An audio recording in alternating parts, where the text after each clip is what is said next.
Do y'all smell that? It smells like game day for the San Francisco 49ers. Let's go. Intercepted. It is picked off by Aaron Crocker. Over midfield, he'll run it all the way into the end zone. Touchdown. Crosstalk TV podcast. Peace.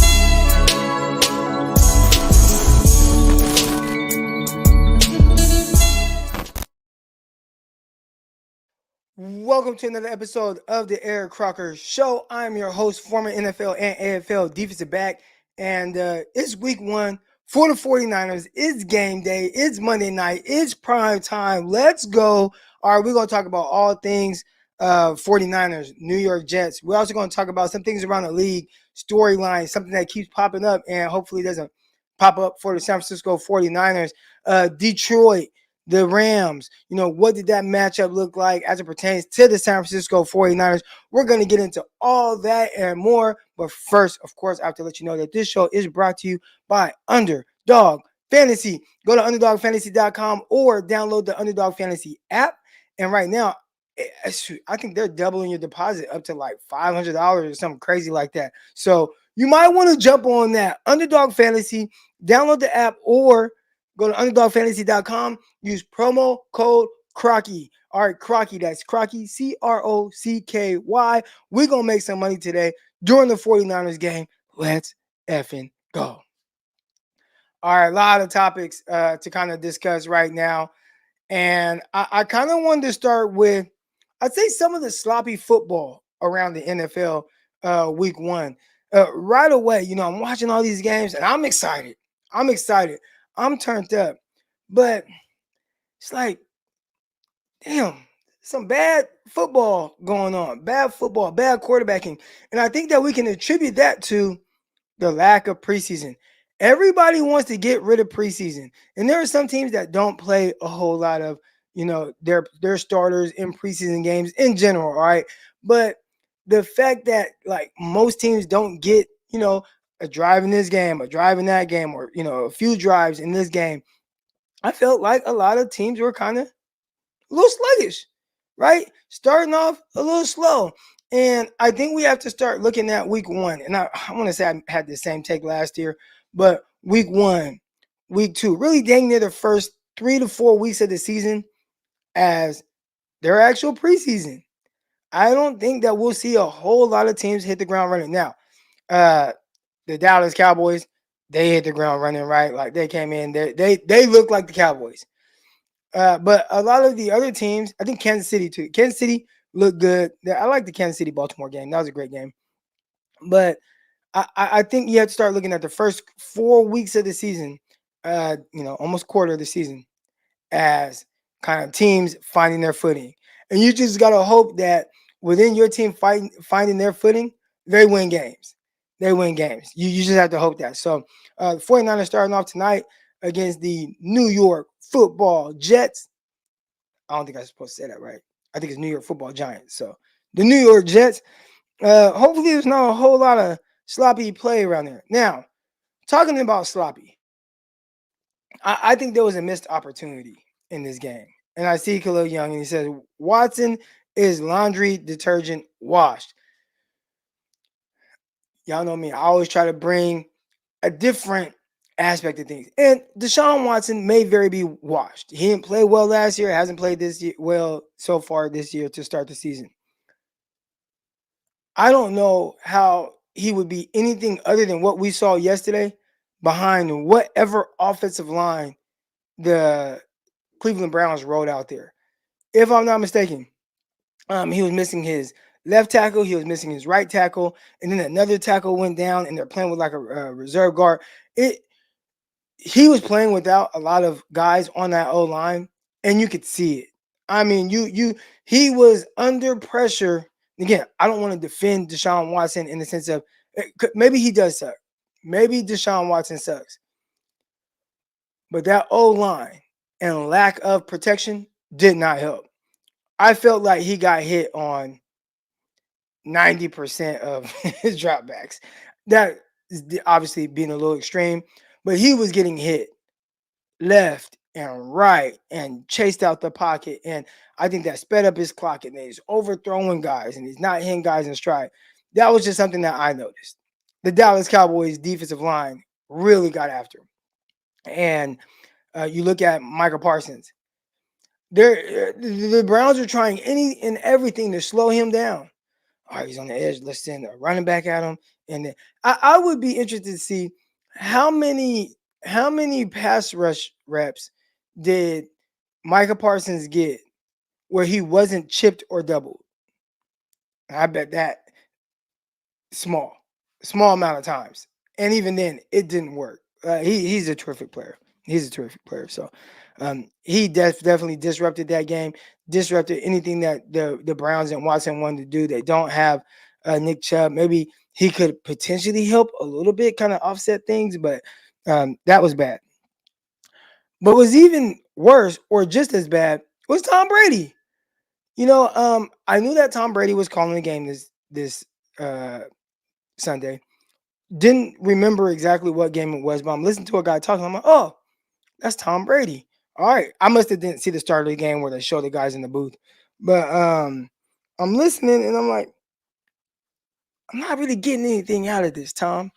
I ain't really getting anything out of it. And at least what I was expecting, or at least what I wanted. Hey, give me some insight, Tom. Give me insight in the mind of Tom Brady. Like, why are they paying you a ton of money? It's because you should be bringing a certain level of nuance and expertise that other people can't give.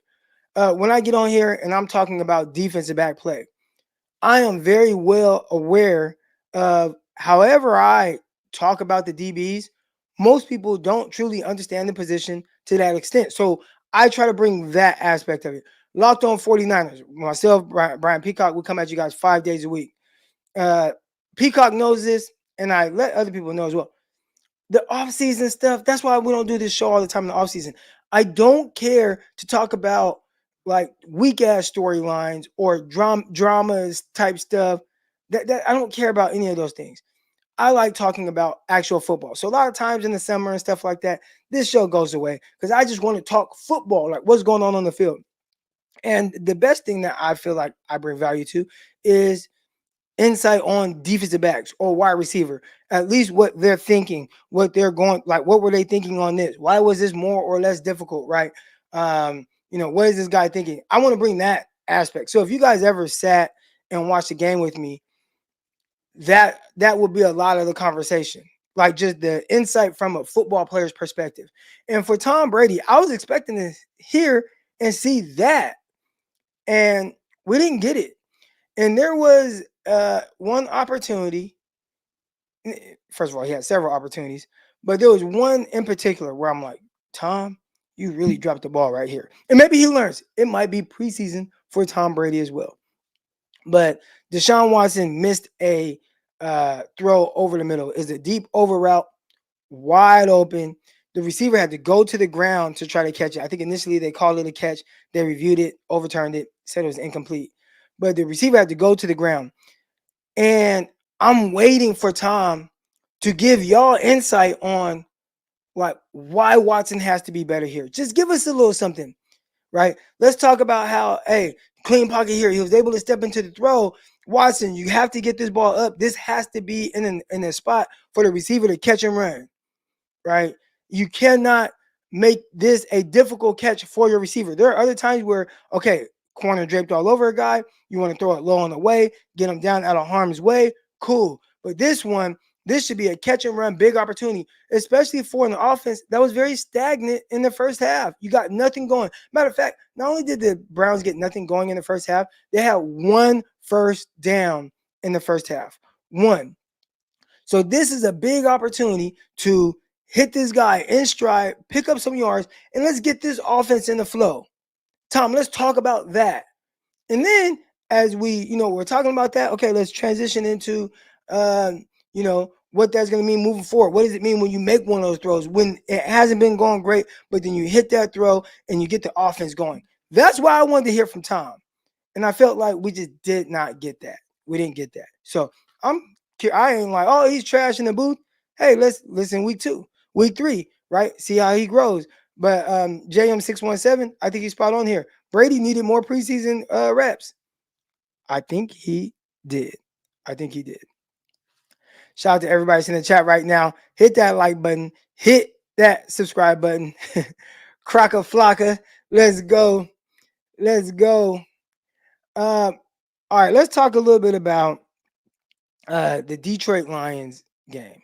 And cool, this is right here. Now, I'm not putting this up here to put down anybody. I enjoy a lot of different people's content for different reasons.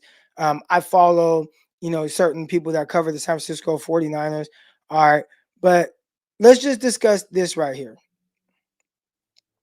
So first we'll start with David Lombardi's tweet. And Lombardi tweets out, good game. He's talking about the game last night. Did the Lions or Rams significantly improve, though? And let's keep an eye on that word significantly. All right. That's a must if they are going to challenge the 49ers in the NFC. Because I do think San Francisco, between coordinator and personnel changes, is in a strong position to improve a defense that languished last season. I have a few takes on this. And David Lombardi, respect his work. He does a great job, not just covering the 49ers. I think he does a really good job. Social media, too. He's built up when I say social media, YouTube presence as well. Shout out to my guy, David Lombardi. All right. But I just wanted to talk about this because I do think that there's certain narratives that get floated out there when it comes to the 49ers and the thought of the 49ers. All right. So first, let's talk about what the first part of that. Did any of the teams, the Rams or Lions, significantly improve essentially enough to challenge the 49ers? Well, I would say that first, what did we come on here saying? Because right now I'm looking in the chat, I see golf regressed, golf forever mid, right? There's a lot of that. I came on here first and said, I think teams are using the first few weeks of the season as kind of their preseason, right? A lot of sloppy play amongst really along in the NFL week one. That was what I saw. A lot of sloppy play. So I'm not gonna say that the Rams or Lions improved or have regressed. I will say this. When we talk about these teams needing to significantly improve, I don't know if they need to significantly improve to be at least the 49ers that we saw in the postseason. Right? Like the 49ers, they didn't steamroll teams in the postseason. Remember, what was it, 2000? Yeah, they had 19, where the 49ers, the way they beat the Vikings, at one point it was like, okay, it looked kind of weird, but it was like the 49ers were in control of the game against the Vikings. All right? They were in control. And then you go and you play the Green Bay Packers, and you dominate the Green Bay Packers from start to finish. You dominate the Green Bay Packers from start to finish. And then obviously you jump out to a 10-point lead in the Super Bowl and you lose to the Chiefs. If you come back week one and want to say, well, did the Packers significantly improve to where they can challenge the 49ers in the NFC like that following year, I'd be like, okay, that is a fair question. But the Lions I watched last year against the San Francisco 49ers, I did not think it was a team that needed to significantly improve to beat the 49ers. I think it was a team that needed to convert 1 4th down that they went on. And we're not talking about the 49ers winning that game. So how much did the Lions truly need to be able to improve to beat the 49ers in the postseason? I think we convert 1 4th down, we're good. That's it. You know what I'm saying?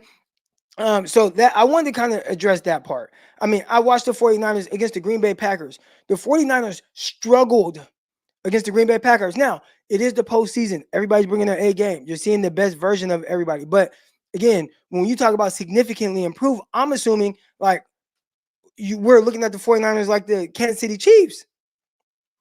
Where the Kansas City Chiefs have shown you we can win every way we need to win, and it's going to result in winning a Super Bowl. We've seen them win 3 times now in the last 5 years or whatever it's been, 6 years, whatever it's been, right? The 49ers are not the Kansas City Chiefs. 49ers are a terrific football team. They are really good, but they are not without fault. And when we say, and again, I'm not ripping David Lombardi. I like David Lombardi. All right. But when we say, did these teams significantly improve to be able to beat the 49ers? I don't think they need to significantly improve. And again, back to my original point, I think teams are still using week one as kind of preseason and getting in the group. So I'm not going to put a whole lot of stock into that game in the sense of wins and losses or Jared Goff or anything like that. But I will say this. I felt like both of those teams would be tough teams. All right, now, there was a response. And shout out to Ashley. Should have brought Ashley on. Matter of fact, she texted me about coming on. And I think I was coaching the game. Don't think I ever responded. Ashley, we will be doing it again this week, this year. Having you on. But we had Coach Desi on Friday. We're gonna have Ashley on too every week. So I like what Ashley said. Lions clearly improved. Now, did they improve? I don't know if they clearly improved. I don't know. We'll see. But I like this part of what Ashley said. Also, the 49ers only beat them last year because the football guys had a pass bounce off dude's helmet. That was a little interesting of a play. But and I talked about some of the fourth downs and things like that. But whatever. This dog pile on Wilkes is weird. Language, it struggled compared to what we've come to expect, but it still was a top 5 defense. Now that's the part right there where, and I don't know if we are spoiled. We've seen so many good 49ers defenses, so many great 49ers defenses, but I didn't think that the defense was bad last year. Like, to use words of they like, the struggling or languished, or like maybe here we go. Language, to exist in an unpleasant or unwanted situation, often for a long time. If you're saying Wilkes was unpleasant, see, that's just tough because I think the Wilkes situation was weird because the dynamic between him and Kyle Shanahan, they clearly were not on the same page. But I when the 49ers were out there playing defense, I didn't get the sense that they were drastically worse than any other year. Like were there some games where they didn't play great? Yeah. But I also thought there were games the offense didn't play great. The 49ers offense had 3 straight games where they didn't score more than 17 points. Like, that's not ideal. But they also had games where they scored a bunch of points. But I never watched the games thinking like, 49ers defense is trash. Hey, you go back to 2016, I turned that game off because it was so hard to watch. What is it? 49ers versus Buffalo Bills 2016. The game was so hard to watch. I turned the game off. It wasn't that defense. I thought the 49ers defense was okay. Chris Roscoe's in the chat says 49ers rush defense was 22nd in EPA versus the run. That was not normal. What were they defensively overall, though? I mean, again, I don't know. I mean, you talking about, I know they didn't give up a ton of points. I know they gave up a ton of yards. Maybe some of it was because the offense held the ball. I don't know. But overall, the results of what we got, I didn't think was a terrible defense. Tobias says, our defense was crap in the playoffs. I saw a defense that held the Kansas City Chiefs to 19 points in regulation. Like, you know what I'm saying? Like 19 points in regulation. So I'm not here to say that the 49ers defense was great last year. But I'm definitely not here to say that it was like this bad, struggling defense. I never got that vibe. Again, I know Chris wants to EPA, all these things. When I'm watching the games, I didn't get that sense. And I like to go off of that sometimes. Maybe I should go more off analytics. But I don't know, analytics. How many marriages result in divorce? I don't plan on getting divorced from my wife, but the analytics say, Croc, you're probably going to get divorced. I'll tell you, I'm probably not 9 years happily married. Appreciate everybody's in the chat right now. Hit the like button, hit the subscribe button. I didn't want to like dive too deep into that, but I was just like, there are these narratives that that happen that I don't know. It's just I don't know. I don't know. I don't know. I'm reading the chat and kind of throwing off some of my thought process here. But the 49ers defense last year. Here we go. Croc, our defense was awful the first half versus Detroit. Were they awful second half versus Detroit? You know what I'm saying? Were they awful second half? Did they make some adjustments? Did they make some changes? Did that roll into the championship game where I thought the defense played well? Or do we only count the first half against Detroit Lions? Do some good coordinators maybe sometimes not have a great first half? We think the world of the Kansas City Chiefs defensive coordinator. I remember a game where they were down 24-0 in the first half and first quarter against the Houston Texans with Deshaun Watson. Like they were getting blown out.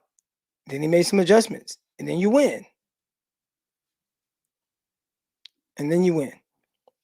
So, we can nitpick stuff and point out this and that, but ultimately, I didn't think that the defense was terrible last year. Or not even like, I didn't think like, man, I don't like watching this defense. Like, I didn't get that. I didn't get that sense at all. As far as Detroit Lions and the Rams go, I think those are going to be some really good teams. Formidable opponents. I think as they continue to get better. And I was surprised with the Rams. I'm not going to lie. Their defense, when you look at their defense on paper, it's like, how good are they going to be? And I think they showed like, hey, you guys might not know exactly who all these guys are. Maybe they're not all household names, not many. Yeah, we lost Aaron Donald, who I'm pretty sure that is a huge loss for them, of course. But ultimately, pretty good. Pretty good. They played well. Key interception in the end zone. Excuse me, that was Matthew Stafford throwing the pick in the end zone. He put the ball on his way a little bit, Matthew Stafford. Him and Jared Goff. There were some throws I'm pretty sure they would like back, but ultimately just watching the two quarterbacks, especially Matthew Stafford, I'm like, man, I thought Stafford is like, at what point does Matthew Stafford take a step back? He's had injuries, he's banged up, all this, that, and the other, and I'm thinking like, okay, at some point, this is the year he falls off a cliff. He looked pretty damn good. Yeah, he threw that bad goal line interception, but there were some plays, some throws that he made. He's tough. And the Rams, with that young defense, they continue to get better. They're going to be tough. And that's why I keep telling people, like, there were some people that picked the Rams to win the NFC West. Maybe the 49ers come out and just start dominating everybody. And I would love to see that, but I don't know. I think that the Rams, they're gonna pull some things together. Hopefully, just not against the 49ers. We got some NFC West roundup. We talked about the Rams game. You had the Seahawks, Broncos. Seahawks won 26-20 over the Broncos. Not an impressive win, but again, it's week one. A lot of weird things. Maybe you're just trying to get in. Can we get a dub? Get out. Learn. We got our reps. If so, they did that. But poor quarterback play from Bo Nix, rookie. Understandable. A lot of bad quarterback play really around the league. I thought just the quarterbacks, if anybody's taking a hit from like the lack of preseason reps, and this isn't for Bo Nix, he actually played a lot of preseason, but I think the quarterbacks, it might have been the quarterbacks or maybe the offensive line with the quarterbacks. Like that wasn't great. But Seahawks, Broncos, and then the Cardinals Bills game. I watched that game. So I was watching, if I were to turn my camera around, you see I have two TVs up here. So a lot of times what I would do is I will watch, you guys see, hold on. See, so I got two TVs. So I'm just able to watch, I can put on one a game that I want to watch, and then on the other TV, I can put, NFL Red Zone. I had Buffalo Cardinals on one TV, then I had Red Zone on the other TV. And I'm watching this Bills game, I'm like, man, Kyler Murray, he looks like Kyler Murray again. This is a guy that was coming off of an injury last year. He was very uh, it was a little slow to start, but then he started picking it up later in the year. And you look at him now, and I'm like, ooh, looks like he's starting to kind of hit his groove. He's running around, he's making plays, gonna be some throws, but yeah, it was fun watching Arizona compete, and I wasn't rooting for him. It's weird, like I a lot of things I remove my fandom, so I have to remember, like Croc, you do not want the Cardinals to win this game. But as I'm watching it, I'm just like, ooh, are they gonna pull it out? Like, you know what I'm saying? They're gonna pull out this win. So that was fun to watch. But the Cardinals, I don't think they're gonna have defense. And that's gonna be their biggest downfall. And that was, even prior to yesterday giving up 34 points. But yeah, that's gonna be their downfall. That's gonna be their downfall. And NFC West, I think it's gonna be a little tough. We got Gammon in the chat. Appreciate you, Gammon. He says, Croc, what is your ideal cornerback starting lineup? Uh, a combo of Brown and Huff. Too slow at safety. Lenore, height 70 inches versus Lazard 77 inches. Concerns? Great. So he's talking about the game tonight. What's my ideal combo of guys and ideal starters? So one thing about Diamador Lenore, he showed me that he plays bigger than his height. I think he's a super scrappy, competitive guy, and I think because of that, he's able to compete against anybody.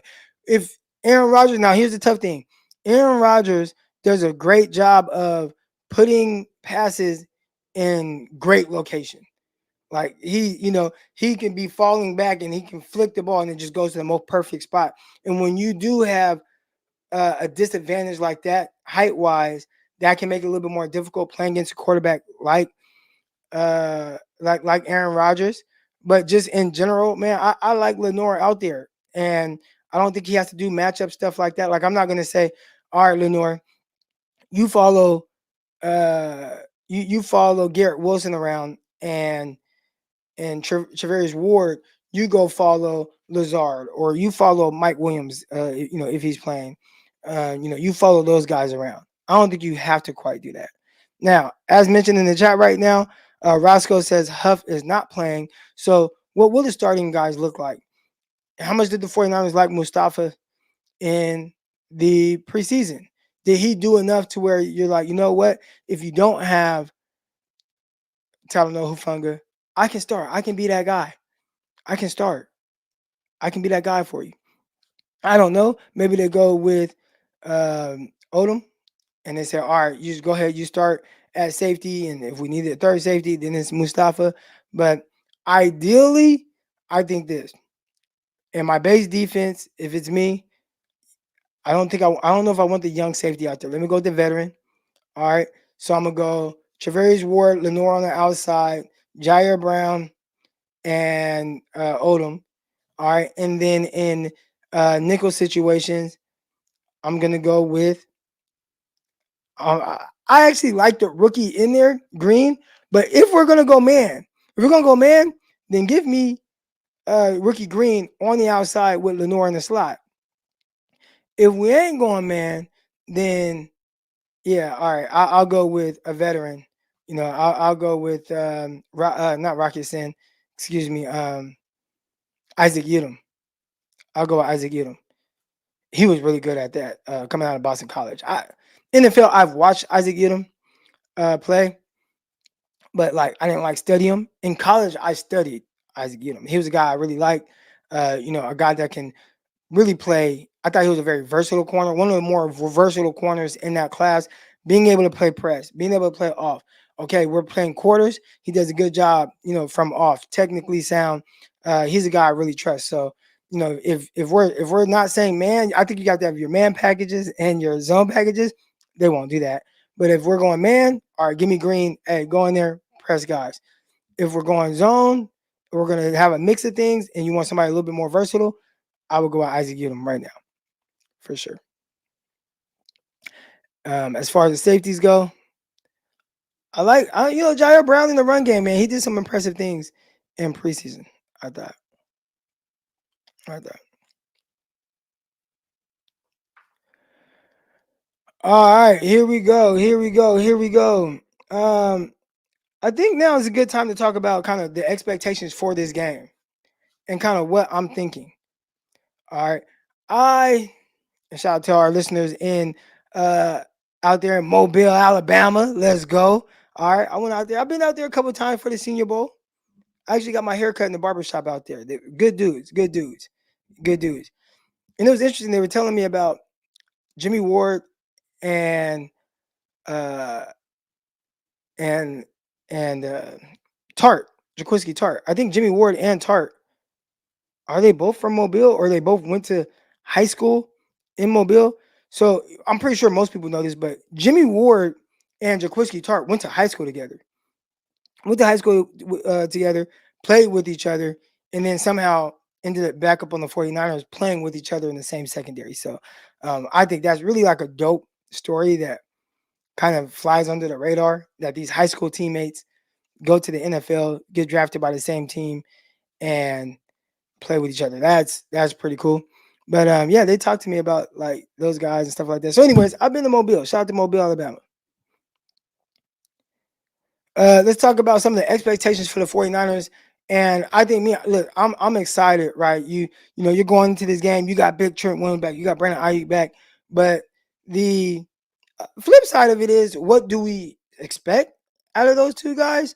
And you know, how many snaps Trent Williams is going to play? He's going to play 100% of the snaps. How many snaps is Brandon Ayuk going to play? The tough thing is, you know, with those guys, they're different, right? Like I can have Brandon Ayuk out there, but I can make it to where he only runs 20 routes, right? We're gonna put you in passing situations. Obviously, some run, but we don't have to wear you out.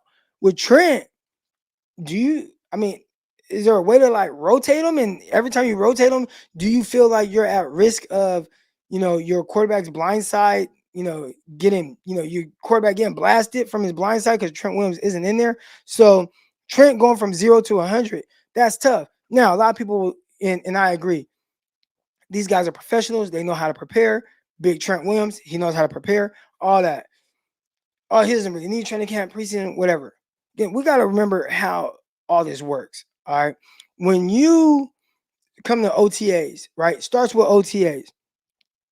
Everything is ramping up. Everything is to prepare your body and get your body ready for the rigorous season. You're gonna have a long season. So they start, and again, people they try to make it seem like this stuff doesn't matter at all. I think it does. I think it's valuable time missed. OTAs is all about like ramping up, building up, getting your body ready. You know, you come in the first 2 weeks or so, you can't even touch a football. Everything is, you know, hitting the weights, conditioning, and film. And even doing that, some guys they can prepare away, cool. And I think Trent Williams always does that. He'll kind of be away a little bit.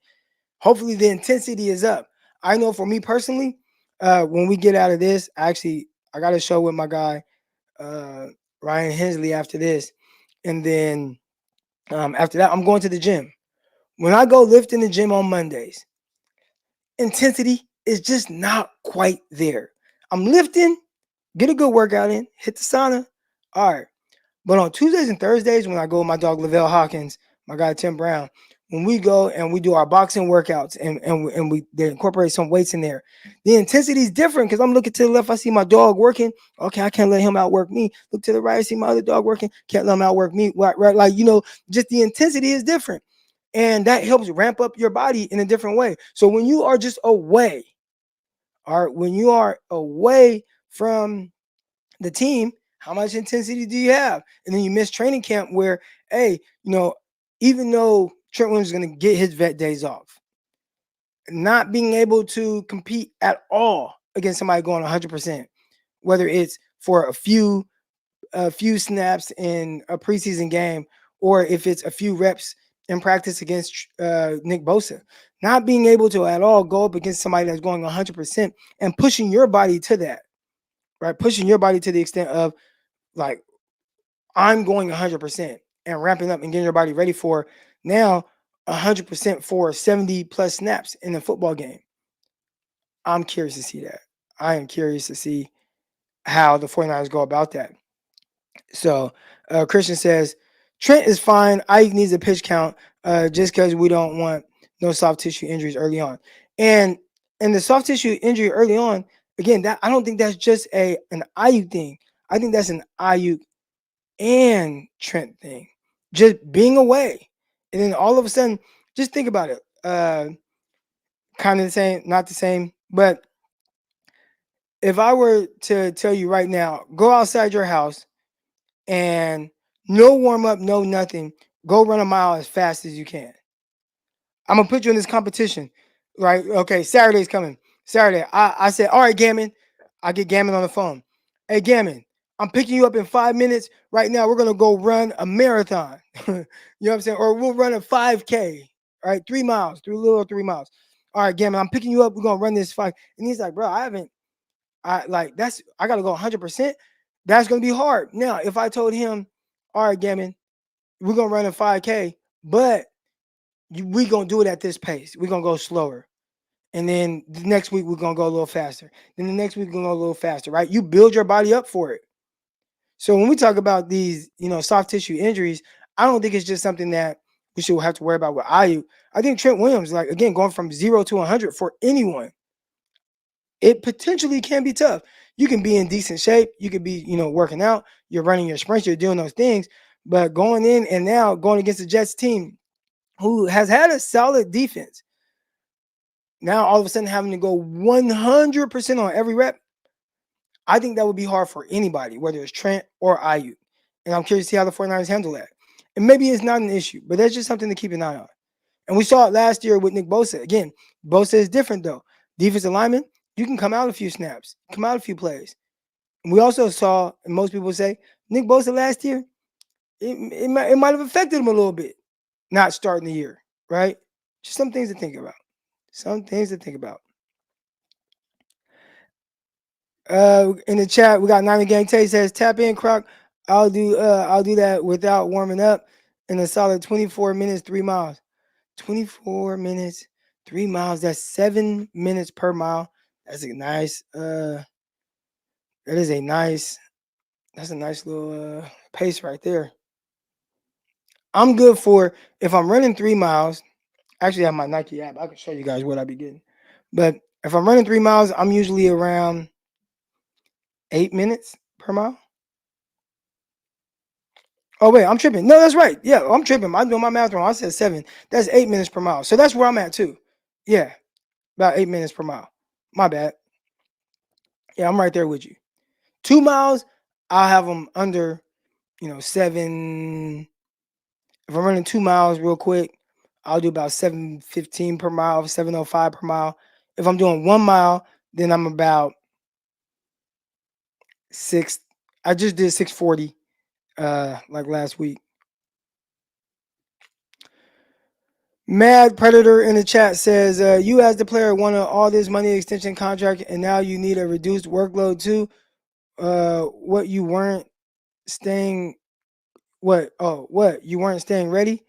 I think you could try to stay as ready as possible, but there's no ready that prepares you for just going, 100% right away week 1. So, yeah, maybe he doesn't need a workload. Maybe he's fine. All right. I want to talk about that. But as far as the outlook on this game, keys to victory for the San Francisco 49ers, I think there's a couple of things that stand out to me right away. One, Aaron Rodgers, get him on the move, right? At first, I was thinking, you want to keep him in the pocket, make him have to throw from the pocket. But this is a guy that is kind of running around. What's that Achilles like? He's older now. Move this dude off of his spots. Move him off his spot. I get a little nervous with him out in space because he's been so good at kind of improvising in that way. And then when he's on the move, the way he just kind of flicks the ball and it always goes to the most perfect spot. But can he still be that guy? So move him off of his spot early and often. Can you get a pass rush with 4 guys?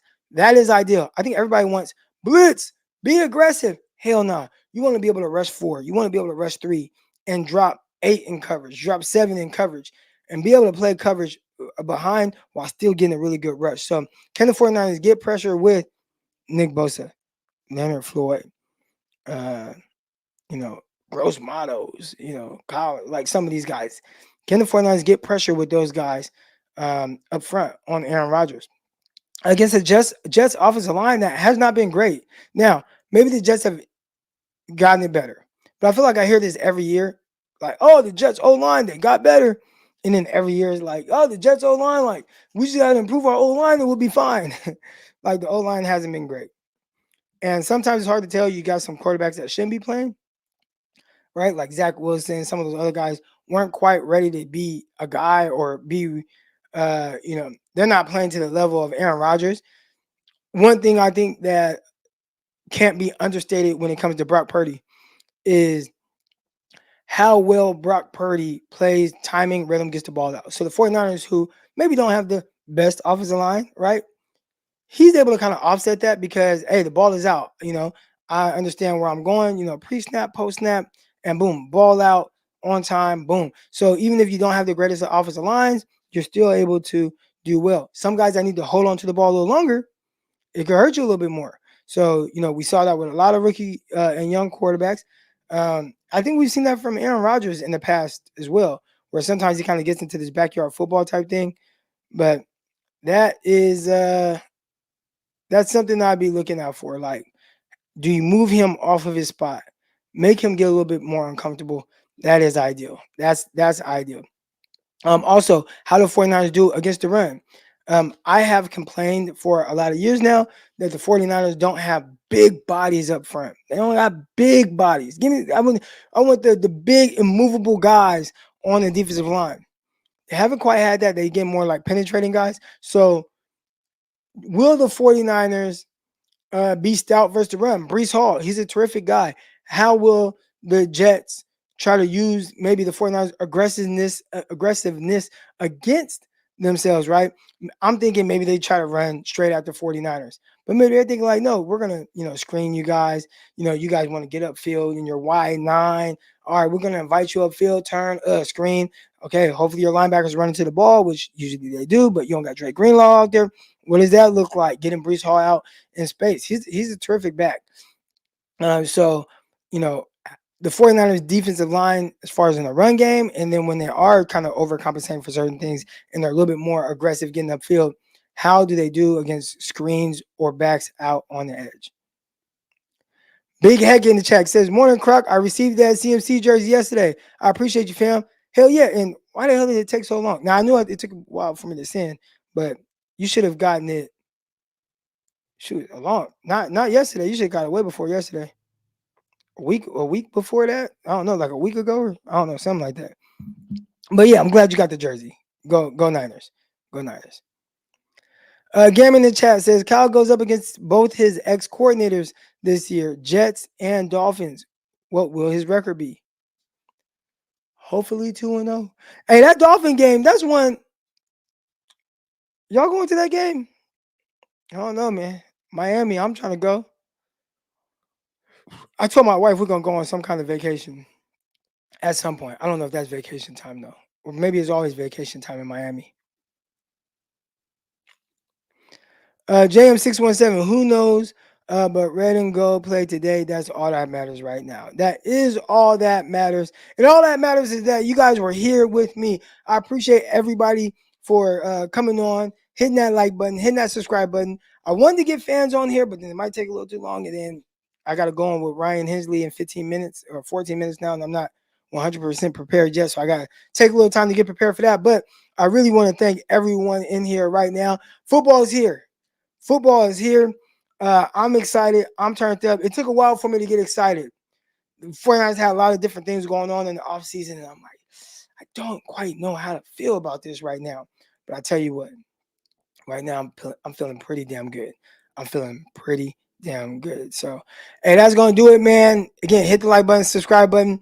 We got Underdog Fantasy. Download the app or go to underdogfantasy.com. Use promo code Crocky, and we'll be back here. Maybe tomorrow to, usually I've been going Monday, Wednesday, trying to go Friday, but maybe we go tomorrow as well. All right, y'all. I'm out. Peace. I'll see y'all over with my guy, Ryan G. Hensley. Make sure y'all tune into that. Get your workouts in, too. and eat better. Eat better.